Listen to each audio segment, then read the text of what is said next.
Hello friend, हमारी आज की कहानी है बहू गहने संभालने की तुम्हारी औकात नहीं। प्यारा भैया मेरा दूल्हा राजा बनकर आ गया।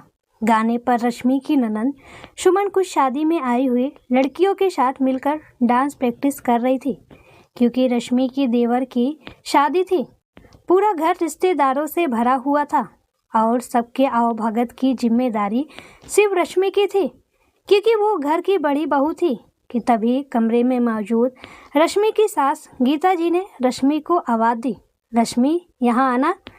रश्मि रसोई से कमरे में गई तो पलंग पर बैठी गीता जी को देखकर कहा, जी माँ जी, बुलाया आपने? हाँ, ये गहने आज शाम के बारात में पहनने के लिए दे रही हूँ, लेकिन इसको शादी बीतते मुझे तुरंत उतार कर दे देना, समझी? भारी गहने हैं, संभाल कर पहनना, क्योंकि सबकी औकात नहीं होती ऐसे गहने देने और पहनाने की अपनी बहू बेटियों को।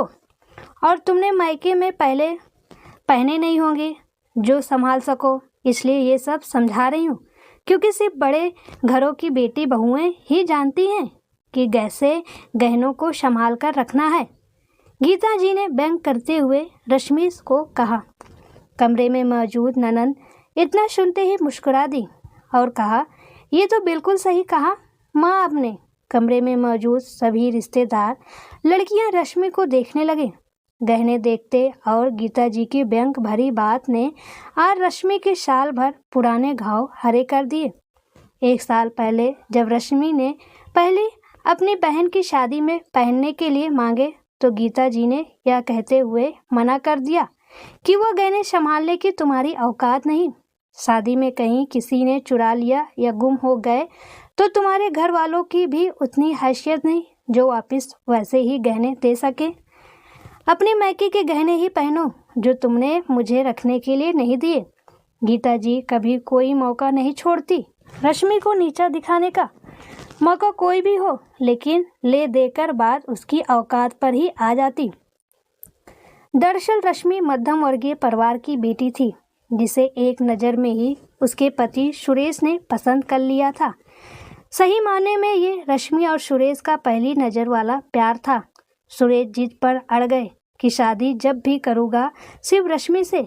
बेटे के आगे गीता जी की एक ना चली और दबाव में आकर गीता जी को इस लव मैरिज की अनुमति देनी पड़ी। अमीर घराने होने की वजह से गीता जी के अनुरूप सामान और दहेज रश्मि के मायके से नहीं मिला था, लेकिन इस बार छोटी बहू वो अपने पसंद की मोटा दहेज लेकर उतार रही थी, इसलिए वो बहुत खुश थी।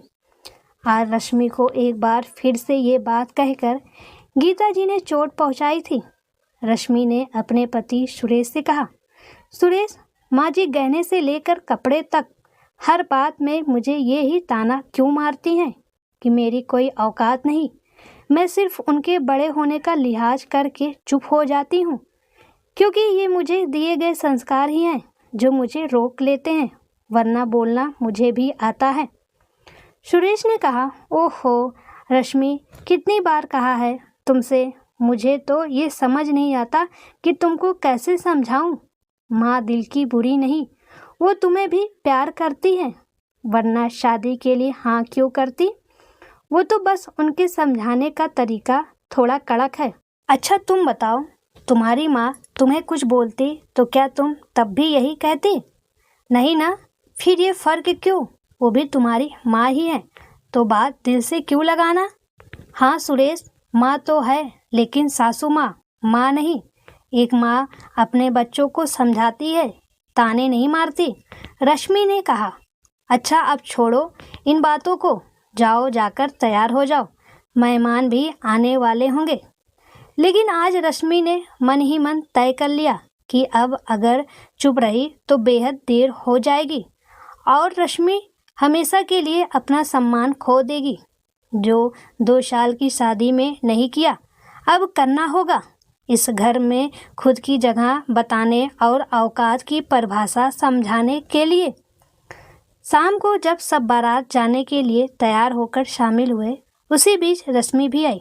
सब रश्मि को देखते रह गए। रश्मि ने अपने मायके से मिली सिंपल साड़ी, पतली चैन और कान में छोटे बूंदे पहन रखे थे और हाथ में गहनों की पोटली ले रखी थी। रश्मि को देखते सब मेहमानों के बीच खुसुर फुसुर शुरू हो गई। ये देखो, नाम बड़े हैं और दर्शन छोटे। सास खुद तो महारानी बनी घूम रही है और बहू को कितना सादा सादा रखा है। तभी गीता जी ने गुस्सा दबाते हुए कहा, रश्मि, ये सब क्या है? तुम तैयार क्यों नहीं हुई अभी तक? तब रश्मि ने कहा, माँ जी, मैं तैयार हूँ। और सभी के सामने गहनों की पोटली रश्मि ने गीता जी के हाथों में देते हुए कहा, माँ जी, ये लीजिए आपकी अमानत, मैं नहीं संभाल सकती। तभी बुआ सास ने कहा, अरे बहू, ये क्या कह रही हो? और ये ऐसे क्यों तैयार होकर आई? जाओ जाकर जेवर और कपड़े बदलो। माफ़ कीजिए बुआ जी, लेकिन मेरे पास तो यही है, वो भी मेरे माता पिता का दिया हुआ। मेरी औकात भारी गहने और कपड़े पहनने के तो बिल्कुल नहीं, जो आप सबकी बराबरी कर सकूं। तब तक बुआ सास ने रश्मि की बात को बीच में काटते हुए बोला, क्यों गीता, बहू क्या कह रही है? गीता जी की झुकी निगाहें रश्मि को गुस्से से घूर रही थी कि तभी रश्मि ने कहा, बुआ जी, दरअसल गहने माँ जी ने दिए तो, लेकिन ये बोलकर कि कहीं खोने नहीं चाहिए। अगर भूल कर खोए तो मुझे मायके से वैसे ही गहने वापस देने होंगे, और इतनी मेरी मायके वालों की हैसियत नहीं, इसलिए नहीं पहने।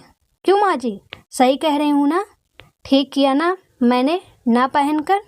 सबके सामने हुए अपमान से गुस्से में रश्मि को गीता जी घूरे जा रही थी कि तभी मामी सास बोल पड़ी, क्या कह रही हो जीजी बहुरिया? रश्मि, अब तुम्हारी भी उतनी ही औकात है जितनी तुम्हारी ससुराल वालों की।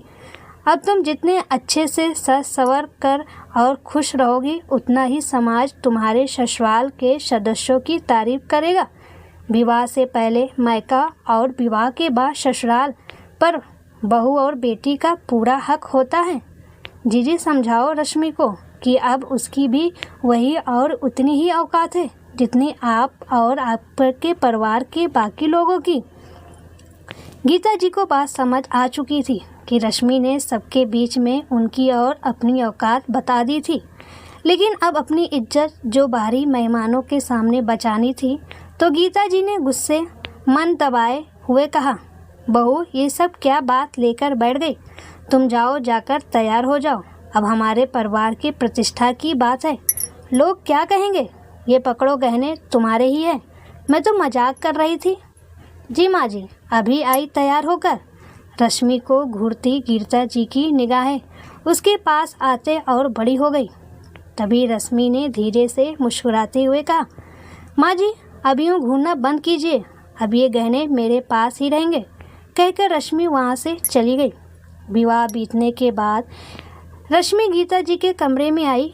उस समय गीता जी कमरे में अकेली थी। उन्होंने रश्मि को देखते हुए कहा, अब यहाँ क्या करने आई हो? ले तो लिए गहने और सबके सामने मेरी बेइज्जती भी करा दी।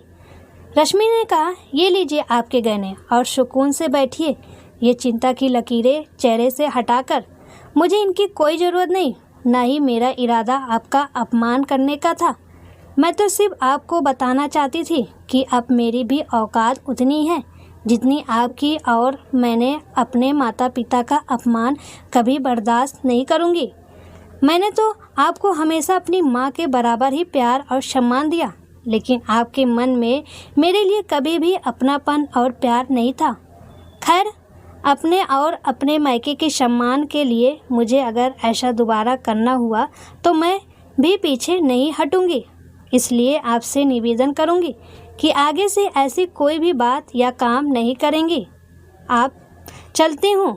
और गहनों के डिब्बे गीता जी के हाथ में रखकर रश्मि कमरे में चली गई। रश्मि को पता था कि गीता जी का व्यवहार तो बदलने वाला नहीं, लेकिन अब वो रश्मि को कोई भी बात सोच समझकर ही बोलेंगी।